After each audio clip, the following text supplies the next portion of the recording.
bayi ASI cenderung kurus. Emang kalau susu pengganti malah gembul? Bu ibu dengerin ya.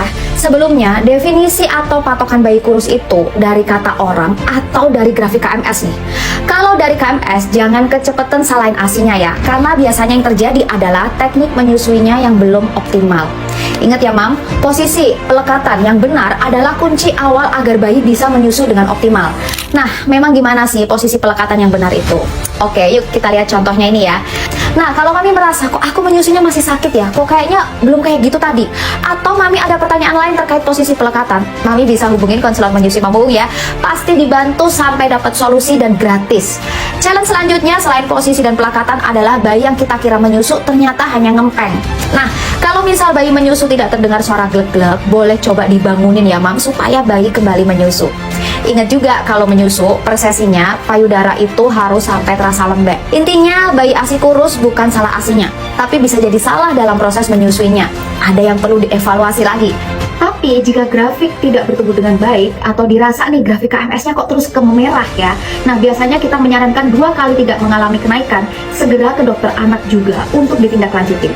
Share info ini biar mami yang lainnya nggak salah paham lagi nih sama aku. Waspada bayi cegukan. Waspada cegukan pada bayi dan ini cara mengatasinya. Bu ibu dengerin ya, cegukan pada bayi itu terjadi karena bayi menelan banyak udara saat menyusu atau terlalu cepat. Makanya bisa memicu kontraksi diafragma dan bikin pita suara tertutup. Nah ini normal dan wajar ya Mam. Jadi nggak usah kemakan mitos-mitos sampai akhirnya nggak mau nyusuin saat bayinya cegukan. Malah menyusui bayi itu jadi salah satu hal untuk mengatasi cegukannya. Ini beberapa cara yang bisa Mami terapin saat bayi cegukan. Pertama, gendong bayi dalam keadaan tegak seperti ini. Lalu kedua, Mami bisa menggosok-gosok punggung bayi untuk membantu meredakan cegukan pada bayi. Ketiga, Mami yang DBF bisa menyusuin langsung bayinya dengan memastikan pelekatan yang tepat supaya apa? Nggak banyak udara yang masuk. Nah, untuk Mam Epping bisa kasih asiknya itu sedikit-sedikit tapi jaraknya sering. Jadi lama-lama cegukan pada bayi ini juga bakal berhenti. Tapi kalau udah menggunakan cara tadi dan masih berlangsung lebih dari berjam-jam, segera bawa ke dokter. Semoga membantu. Share ke busi lainnya biar nggak pada khawatir lagi nih kalau bayinya lagi cegukan. Mending mana? Menyusui sesuai jam bayi atau semaunya bayi? Bu ibu dengerin ya. Jadi, bangunin bayi atau tidak membangunkan bayi saat jam menyusu itu sebenarnya tergantung kondisi.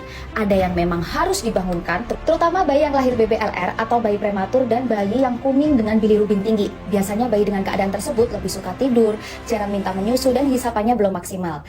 Saat dalam kondisi ini, sebaiknya dibangunkan dan disusui sesuai jadwal ya, supaya segera mengejar BB yang ideal. Kalau bayi usia newborn atau 0 hingga 3 bulan, pengalamanku masih aku bangunin ya. Apalagi biasanya di usia tersebut bayi masih butuh menyusu setidaknya 8 hingga 12 kali. Tapi itu pun aku nggak saklek sama jadwal. Jadi tetap susui semau bayi aja. Dan pastikan juga tanda cukup ASI di atas sudah terpenuhin ya. Kalau bayi menyusu lebih sering gimana? Tiap 1 jam sekali malah? Tenang, tetap kasih aja semau bayi. Tapi pastikan posisi dan pelekatannya juga tepat.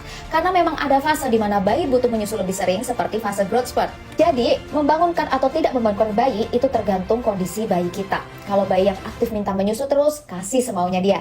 Tapi kalau ada bayi yang pasif, tidur terus, jarang mau menyusu, Mami juga perlu untuk menawarkan menyusu ya sambil dibangunin bayinya supaya tumbuh kembangnya tetap bisa optimal.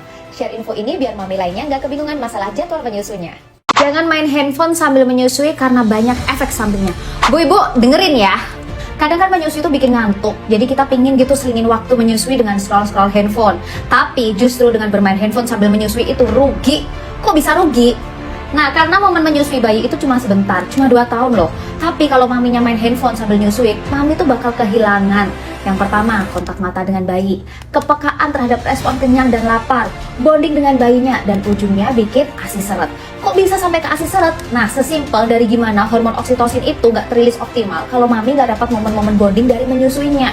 Terus buat bayinya juga bisa bikin bahaya loh. Karena dengan kebiasaan ibu menyusui sambil main handphone, itu bisa bikin bayi terpapar radiasi dari handphone. Nah, bayinya bakal lebih cranky atau cari perhatian karena nggak dapat perhatian dari ibunya saat proses menyusui. Dan bayi juga nggak dapat ASI secara optimal karena kita tuh nggak tahu bayi ini beneran nyusu atau enggak, atau jangan-jangan cuma ngeprank aja nih. Nah, jadi usahakan 2 tahun menyusui ini jadi momen yang berharga. Jangan sambil tinggal main handphone dulu ya. Nanti kita cari waktu yang pas kalau butuh main handphone. Share konten ini ke sesama busi lainnya. Stop buru-buru gendong bayi yang ngalamin gumoh. Bu ibu dengerin ya. Biasanya nih kalau bayi gumoh atau muntah, kita sebagai ibu tuh jadi panik dan pengen cepet-cepet gendong buat tenangin dia.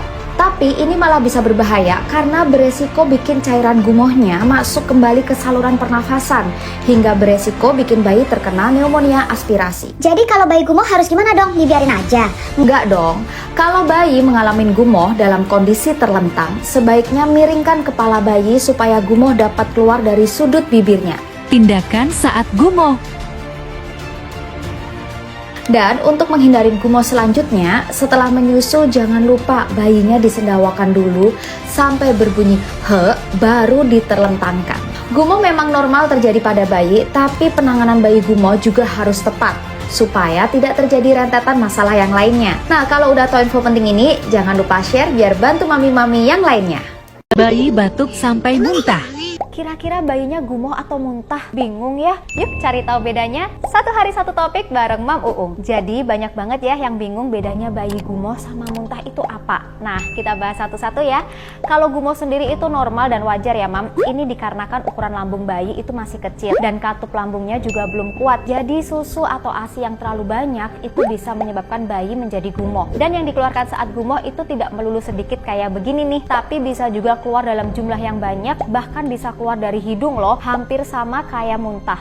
Nah, terus yang membedakan apa nih? Nah, bedanya itu kalau bayi yang habis muntah pasti bakal lemes dan tidak mau nyusu lagi. Bahkan BB-nya juga bisa berkurang. Karena bayi yang mengalami muntah itu biasanya lagi sakit ya, Mam. Ada yang salah nih di dalam tubuhnya dan bayi yang muntah itu terlihat seperti ngeden gitu, Mam. Bahkan bisa rewel atau tidak nyaman. Sedangkan kalau gumoh, susu yang dikeluarkan itu tanpa tenaga, kayak langsung keluar gitu aja. Walaupun udah mengeluarkan banyak susu juga, si bayi ini masih mau nyusu lagi dan masih aktif bergerak. Bahkan BB-nya pun juga masih bertambah. Dan gumoh sendiri cuma perlu dibersihkan dengan kain bersih untuk mencegah iritasi kulit, tidak perlu pengobatan khusus ya. Karena gumoh bakal berkurang dan menghilang di saat ukuran lambung bayi yang sudah besar dan katup lambungnya lebih kuat sekitar usia 18-24 bulan. Tapi jika dirasa bayi mami mengalami muntah, bisa segera dibawa ke dokter untuk ditanganin secara langsung. Semoga bermanfaat. Jangan lupa share informasi ini ke mami lainnya.